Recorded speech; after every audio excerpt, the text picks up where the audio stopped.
എല്ലാവർക്കും നമസ്കാരം. ഇതാരാണ് അയച്ചതെന്നതെന്ന് കൃത്യമായിട്ട് അറിയില്ല. എങ്കിലും മകൻ ആർമിയിലാണ്. അപ്പം എന്തുതന്നെയായാലും ഒരു മിലിട്ടറിക്കാരൻ്റെ അച്ഛനും അമ്മയും ആയിരിക്കും കൂടെയുള്ളത്. എന്തായാലും ഗംഭീര ഒരു അനുഭവമായിരുന്നു. അപ്പോൾ എല്ലാവരും കേൾക്കാൻ തയ്യാറായില്ലേ? ഗുരുവായൂരിലൂടെ നമുക്കൊരു യാത്ര നടത്താം. ഗുരുവായൂരിലെ ഉത്സവത്തിൽ നിന്നും പങ്കെടുക്കാത്തവർക്ക് അവിടുത്തെ കാര്യങ്ങളൊക്കെ ഒന്ന് മനസ്സുകൊണ്ട് അറിയുകയും ചെയ്യാലോ. ഹരേ കൃഷ്ണ. 2 ദിവസം മുൻപ് എനിക്കുണ്ടായിട്ടുള്ള ഒരു അനുഭവമാണ്. ഗുരുവായൂർ ഉത്സവത്തിന് പോകണമെന്നും കഞ്ഞി കുടിക്കണമെന്നും കഴിഞ്ഞ വർഷം മുതലേയുള്ള ആഗ്രഹമായിരുന്നു കേട്ടോ. നടക്കുമോ എന്നറിയില്ലായിരുന്നു. പ്രതീക്ഷിക്കാതെ മോന് ലീവ് കിട്ടി. ആർമിയിലാണ് കേട്ടോ മകൻ. ഗുരുവായൂരപ്പൻ ലീവ് കൊടുത്തു എന്ന് പറയുന്നതാവും ശരി. ഉത്സവത്തിന് പോകണമെന്ന് മോൻ്റെയും ആഗ്രഹമായിരുന്നു. വെള്ളിയാഴ്ച ഉച്ചയ്ക്ക് ഗുരുവായൂരെത്തി. ഗ്രൂപ്പിലെ ഒരു ചേച്ചി ഞങ്ങൾക്കും ഈ ഗ്രൂപ്പിലുള്ള ഇടപ്പള്ളിയിലെ ഒരു അമ്മയും മോനും കൂടി കഞ്ഞി കുടിക്കാനുള്ള അവസരം ഉണ്ടാക്കി തന്നുട്ടോ. അതും കുടിച്ച് ഭഗവാനെയും കണ്ട് പുറത്തിറങ്ങി. കുറേ നാളായിട്ടുള്ള ഒരാഗ്രഹമായിരുന്നു വെള്ളിയുടെ ഒരു ഓടക്കുഴൽ ഭഗവാന് സമർപ്പിക്കണമെന്ന്. ചെറിയ വിലയിലുള്ളതാണ് മനസ്സിൽ വിചാരിച്ചത്. ആ സമയത്ത് ഇത് എങ്ങനെ കൊടുക്കാൻ പറ്റുമെന്നൊന്നും അറിയില്ലായിരുന്നു.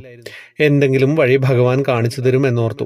1 വർഷത്തോളമായിട്ടുണ്ട്. ശരിക്കും ഞാൻ മറന്നുപോയിരുന്നു. പക്ഷേ ഭഗവാൻ മറക്കില്ലല്ലോ. അങ്ങനെ ഗുരുവായൂരുള്ള കൃഷ്ണ ജ്വല്ലറി ലക്ഷ്യമാക്കി ഞാനും മകനും നടന്നു. അവിടെ ചെന്നപ്പോൾ എൻ്റെ ബജറ്റിലുള്ള ഓടക്കുഴൽ സ്റ്റോക്കില്ല. പിറ്റേ ദിവസം രാവിലെ കൊണ്ടുവന്ന് തരാമെന്ന് കടയിലെ സ്റ്റാഫ് പറഞ്ഞു. അവിടെ 2 എണ്ണം ഉണ്ടായിരുന്നത് അത്യാവശ്യം വലിപ്പമുള്ളതായിരുന്നു.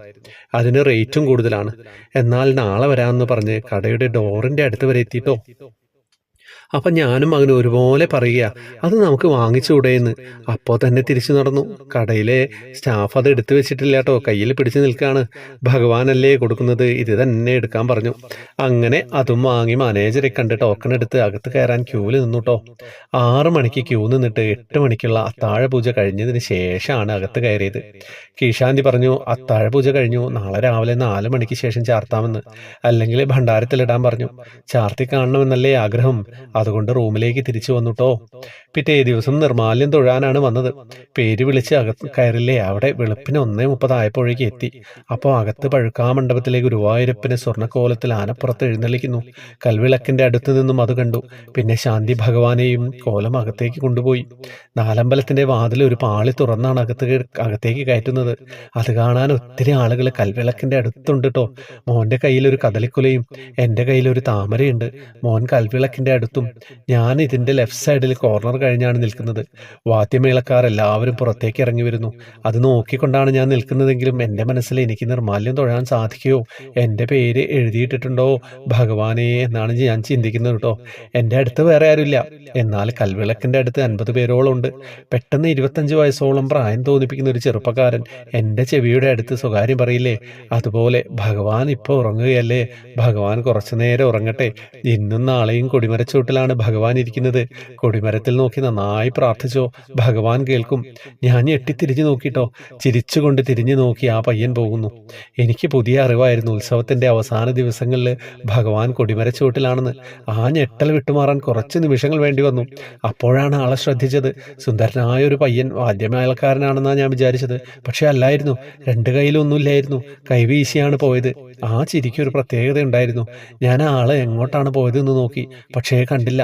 ആ വെളുപ്പിനും അത്യാവശ്യം നല്ല തിരക്കുണ്ടായിരുന്നു കേട്ടോ. വേഗം മോനെ വിളിച്ചിട്ട് കാര്യം പറഞ്ഞു. അപ്പം മോൻ്റെ ചെവിയിലും ഇതേ കാര്യം പറഞ്ഞിട്ടാണ് എൻ്റെ അടുത്ത് ആ ആൾ വന്നത്.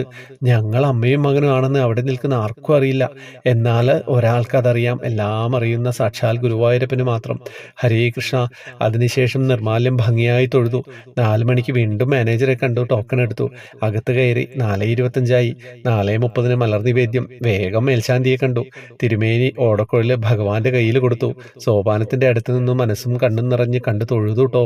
തിരുമേനി അതെടുത്തിട്ട് നമുക്ക് തരും. തിരുമേനി ഓടക്കുഴലെടുത്ത് അർച്ചന പ്രസാദം കൊടുക്കുന്ന സ്ഥലത്ത് പോയി. കീശാന്തി പറഞ്ഞു, ദക്ഷിണ കൊടുത്തിട്ട് ഓടക്കുഴൽ വാങ്ങിച്ച് ഭണ്ഡാരത്തിൽ നിക്ഷേപിച്ചോളാൻ. 5 മിനിറ്റ് കഴിഞ്ഞിട്ടും മേൽശാന്തി ഓടക്കുഴൽ തരുന്നില്ല. മലർ നിവേദ്യത്തിന് നടയടയ്ക്കാൻ എല്ലാവരെയും പുറത്തേക്ക് ഇറക്കുന്നു.